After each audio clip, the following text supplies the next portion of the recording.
मंगलम भगवान वीरो मंगलम गौतमो गणी मंगलम कुंद कुंदार्यो जैन धर्मोस्तु मंगलम।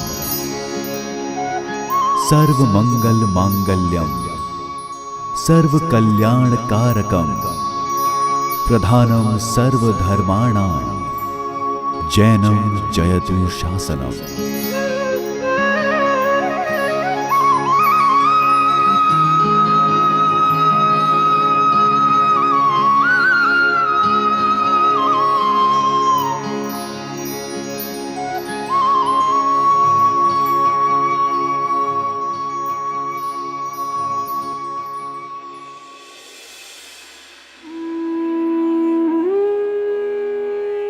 वस्तु स्वातंत्र ही जैन दर्शन का प्राण एवं अहिंसा ही सौंदर्य है।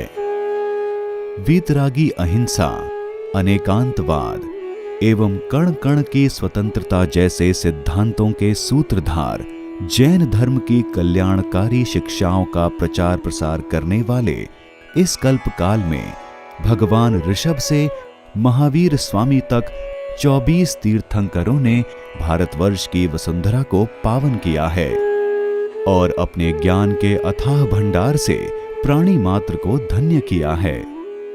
इन तीर्थंकरों के पथानुगामी वीतरागी संतों ने एक ओर जैन धर्म की शिक्षाओं और वार्ताओं को साहित्य सूत्रिका में बांधकर भववन में भटकते जीवों को शाश्वत सुख का सन्मार्ग दिखाया है, तो वहीं दूसरी ओर अनेकों गृहस्थ विद्वानों ने श्रावक धर्म में रहकर भी जैन शासन की पावन परंपरा को जीवंत रखा है। ऐसे ही विद्वत अनुयायियों में अविस्मरणीय नाम है पंडित श्री कैलाश चंद्र जी का। यह संभव ही नहीं कि जैन धर्म के अनुयायियों में से कोई ऐसा हो जो पंडित श्री कैलाश चंद्र जी से परिचित न हो। वीतरागी तत्वज्ञान की प्रभावना के लोकोत्तर उद्देश्य के पंडित जी के स्वप्न का साकार रूप है तीर्थधाम मंगलायतन, जो आज इस स्वप्न को संपूर्ण विश्व में साकार करने हेतु कृतसंकल्प एवं प्रयासरत है। जैन धर्म की शिक्षाओं को पोषित करने वाले साधारण से दिखने वाले साधारण होकर भी असाधारण है। उनके भीतर प्राणी मात्र के प्रति वात्सल्य है और धर्म संबंधी अज्ञानता दूर करने की आकांक्षा। तभी तो निस्वार्थ भाव से ये पुण्यात्मा चल पड़े धर्म की राह पर।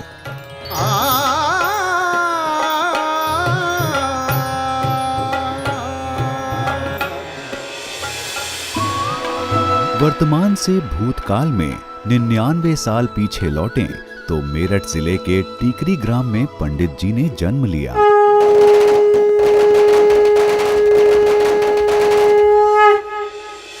मध्यलोक के जम्बूद्वीप में भरत क्षेत्र है अति सुखकार, उसमें भी उत्तर भारत की मिट्टी में है रतन अपार।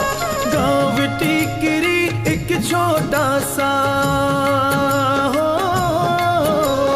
गाँव टीकरी एक छोटा सा, पिताश्री है मिट्ठन लाल। जन्म दिया भरतो देवी ने एक सलोना चेतन लाल। जन्म दिया भरतो देवी ने एक सलोना चेतन लाल। पंडित जी के पिताश्री मिट्ठन लाल जी की सर्राफे की दुकान थी। सब कुछ भली भांति चल रहा था, लेकिन इसे समय का फेर कहें या नियति का चक्र, एकाएक व्यवसाय में भारी हानि होने लगी और स्थिति ये हो गई कि कर्ज के बोझ को उतारने के लिए दुकान आदि बेचनी पड़ी। उस समय पंडित जी की उम्र सिर्फ 5 साल की थी। आर्थिक परेशानियों में भी पिताजी ने सद्विचार और सत्कर्म का साथ नहीं छोड़ा। इसकी छाप पंडित जी पर आजीवन रही और है।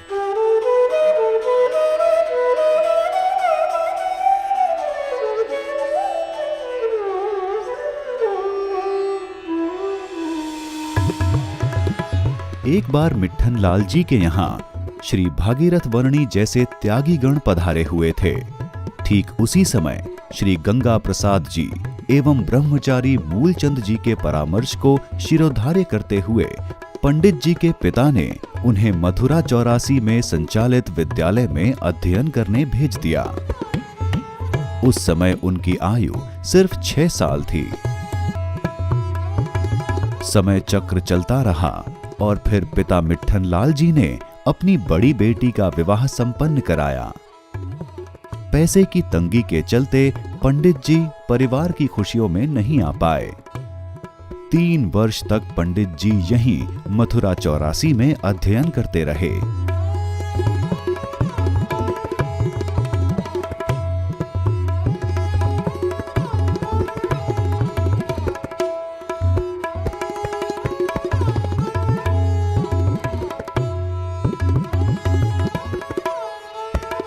यह वही गुरुकुल है जहाँ रहकर पंडित जी साहब ने बचपन में अध्ययन किया है। कौन कह सकता था कि बुलंदशहर के नाम से प्रसिद्ध कैलाश चंद जैन दर्शन के मर्मज्ञ विद्वान बनकर सारे विश्व में सोनगढ़ के संत श्री कांजी स्वामी से प्राप्त ज्ञान समयसार मोक्षमार्ग प्रकाशक के गूढ़ सिद्धांतों को समझकर भारत देश क्या विदेशों में भी जन जन के कंठ में एक एक माह रहकर उतारेंगे।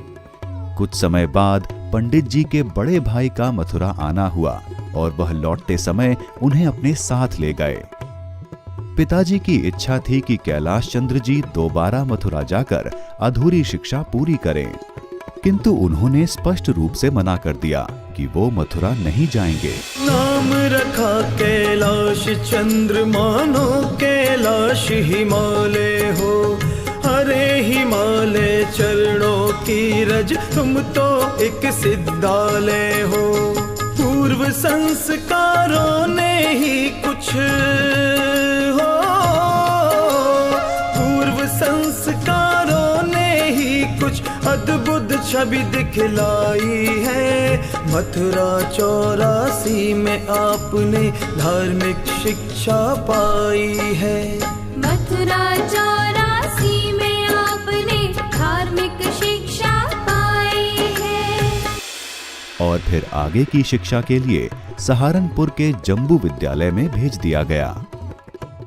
यहाँ 3 साल ज्ञानार्जन किया और रत्नकरंड श्रावकाचार, द्रव्य संग्रह धनंजय नाममाला, मोक्ष शास्त्र आदि की सोलापुर बोर्ड परीक्षा में सफलता अर्जित की।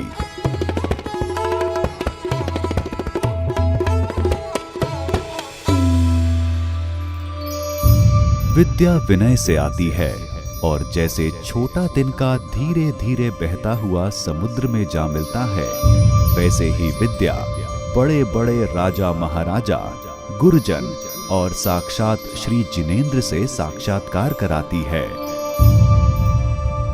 शिक्षा के संबंध में उनका मंतव्य बिल्कुल सुस्पष्ट है कि शिक्षा वो है जो जीवन में शांति दे, सुख दे, शाश्वत रूप से अतीन्द्रिय सुख को प्रदान करे। उस शिक्षा को जो केवल लौकिक साधन जुटाए, पैसा कमाने का कारण बने मात्र, उसे वो केवल बुद्धि का कचरा की संज्ञा देते रहे। पंडित जी ने विद्यार्थी उम्र में एक सभा में विद्या पर अपने कुछ ऐसे प्रेरणादायक विचारों का प्रबोधन किया। विद्या ही एकमात्र ऐसा माध्यम है जो मनुष्य और पशु में भिन्नता पैदा करती है। आपका मानना था कि आहार, निद्रा, भय और मैथुन तो पशु भी करता है और मनुष्य भी। यदि मनुष्य में विद्या नहीं है तो वह पशु ही है। आदरणीय पंडित जी साहब का शिक्षा के विषय में एक आध्यात्मिक मंतव्य था। उनका कहना है, वह शिक्षा शिक्षा नहीं जिससे मात्र पैसा कमाने की कला सीखी जाए। पैसा तो पुण्य से प्राप्त होता है। सच्ची शिक्षा अर्थात ज्ञान उसे कहते हैं जो जीव को संसार के दुखों से हटाकर मोक्ष का शाश्वत सुख प्राप्त कराए। सहारनपुर में आपके विद्यार्जन के समय कुछ अप्रिय प्रसंग घटे और आपने यहाँ अध्ययन करना छोड़कर बनारस तथा मुरैना में शिक्षार्जन करने का प्रयत्न किया, लेकिन सफलता हाथ न लगी।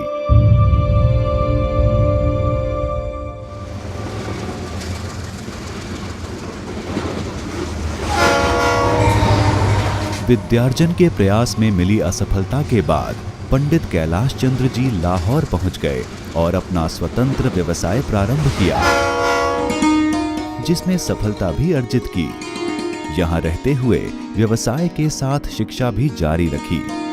हाई स्कूल और प्रभाकर परीक्षा उत्तीर्ण की।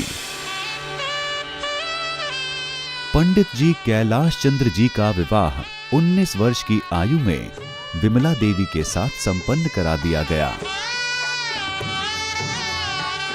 गृहस्थ धर्म का पालन करते हुए आप 6 संतानों के पिता बने। पंडित जी ने अपने परिवार का निर्वाह तो किया ही, साथ ही अपने बड़े बहनोई श्री छोटे लाल जैन के देहावसान के उपरांत उनके परिवार को भी संभाला। विमला देवी से बढ़ने कर लौकिक रीति निभाई है, किंतु अंतर प्रेम पटल पर मुक्ति वधू ही भाई है। दिल्ली और लाहौर बुलंदशहर में करते व्यापार, पुण्य पाप के घटा जोड़ में भाया नहीं ये कारोबार।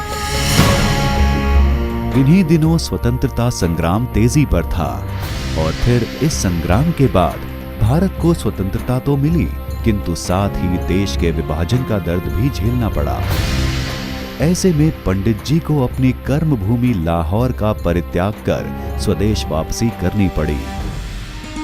आप पहले अंबाला और फिर बुलंदशहर आ बसे। व्यापार को पुनः नए सिरे से प्रारंभ करना पड़ा, जिसकी परिणति आजाद ट्रेडिंग कंपनी नाम से स्टेशनरी के व्यवसाय से हुई।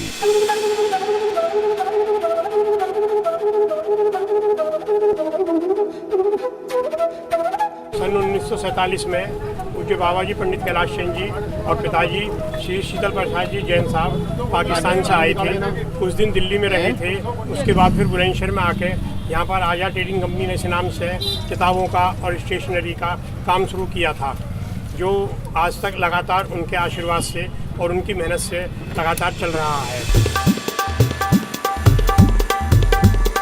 मैं पिछले 64 साल से इस बाज़ार में काम करता हूँ।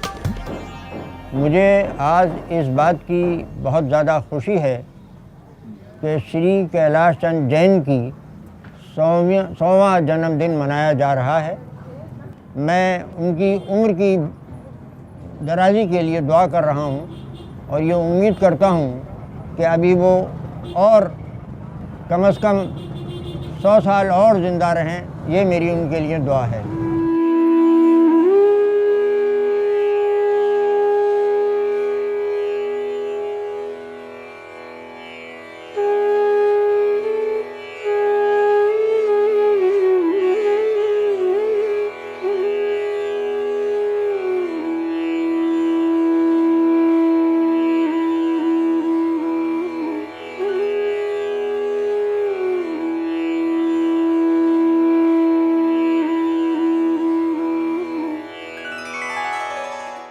परम पूज्य पंडित जी श्री कैलाश चंद जी जैन के विषय में कुछ भी कहने की योग्यता मुझ में नहीं है। मैं बहुत आभारी हूँ उनका, पूरा परिवार मेरा आभारी है कि हमारा सौभाग्य है कि उनका सानिध्य हमें मिला और हम भी धर्म के बारे में कुछ न कुछ प्रेरित हुए। सरस्वती की अनुकंपा कुछ बिरले मनीषियों को ही प्राप्त होती है, जिन्हें पूर्वाभास होने की अपूर्व क्षमता उपलब्ध होती है। तभी तो सन 1952 में सम्मेद शिखर यात्रा करने का भाव जागृत हुआ और इस सद्विचार को अतिशीघ्र अमल में लाने के लिए यात्रा पर निकल पड़े। यह यात्रा 3 महीने के समयावधि की थी और यही समय था जब आपको पूर्वाभास हुआ एक अनहोनी का। अंतरिक्ष पार्श्वनाथ की यात्रा के उपरांत जब यात्रा संघ रवाना हो रहा था तो आपको आभास हुआ कि कोई विपदा आने वाली है, जिस वजह से आज यात्रियों की बस पलटने की संभावना है। लेकिन आपके इस पूर्वाभास को लोगों ने गंभीर रूप से नहीं लिया और इसका नतीजा यह रहा कि सभी यात्रियों को दुर्घटना का सामना करना पड़ा। लेकिन पंडित जी सुरक्षित रहे।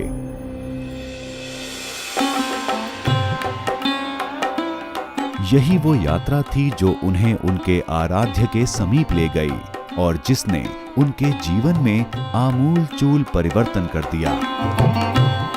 जब पंडित जी का यात्रा संघ अहमदाबाद पहुंचा तो धर्मशाला के ऊपर चैत्यालय में कुछ साधर्मियों का श्री कान जी स्वामी और सोनगढ़ के संबंध में संवाद सुना।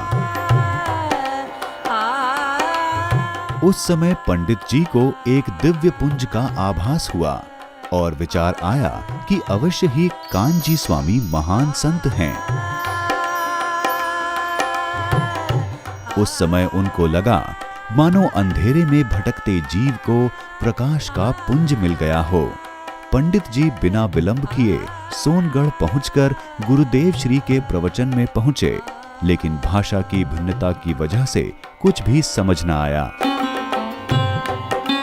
लेकिन यह भाव आए कि उनकी तलाश पूरी हो गई। બળવાયુ પદાર્થના આકારે થવાથી અગ્નિ અને દહનના બાળનાર કહેવામાં આવે છે। અગ્નિ બળવાલાયક પદાર્થને આકારે થવાથી તે અગ્નિને બાળનાર એમ કહેવામાં આવે છે। જાણે કે પરને બાળકો હોય એમ કહેવામાં આવે છે। તો પણ દાયક કશું તો તેને નથી। એ અગ્નિ જે બળવાલાયક રૂપે થઈ પણ એ કંઈ બળવાલાયક પદાર્થને કારણે અગ્નિ આકારે થઈ એમ નથી।